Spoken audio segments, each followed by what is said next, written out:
नमस्ते दोस्तों, आप सभी का मेरे YouTube चैनल पर स्वागत है। आज हम एक बहुत ही महत्वपूर्ण और आसान टॉपिक पर बातें करने वाले हैं, जिसे जानना और समझना आपके लिए बेहद ज़रूरी है। तो मैं इसको अच्छे से एक्सप्लेन करने की आपको कोशिश करूँगी।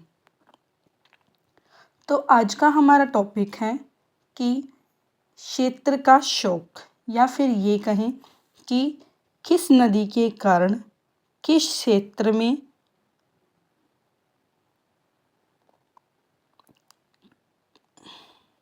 बाढ़ आती है, या ये कहें क्षेत्र का शौक।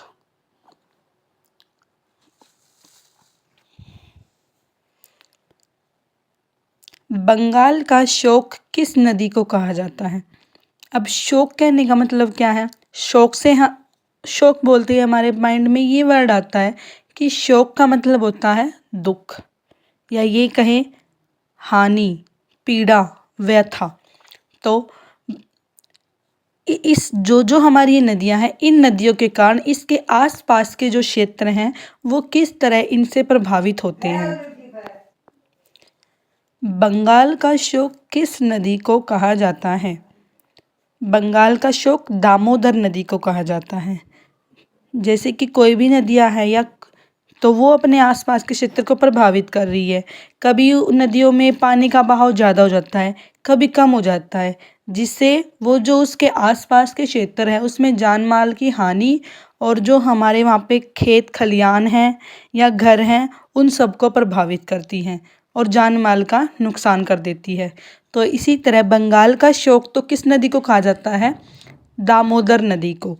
बिहार का शौक किस नदी को कहा जाता है? कोसी नदी को। असम का शौक किस नदी को कहा जाता है? ब्रह्मपुत्र नदी को।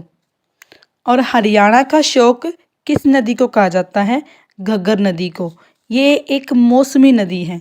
जो घग्गर नदी है हमारी हरियाणा में, ये एक मौसमी नदी है, या ये कहें कि अगर जब बारिश होती है, बरसात होती है तो इस नदी में पानी आ जाता है। अगर बरसात नहीं होती है या कम मात्रा में होती है तो ये सूख जाती है, और जब बारिश ज़्यादा हो जाती है तो यह आसपास के क्षेत्रों में बाढ़ लाके वहाँ के क्षेत्र को प्रभावित कर देती है और वहाँ बहुत ज़्यादा मात्रा में नुकसान कर देती है।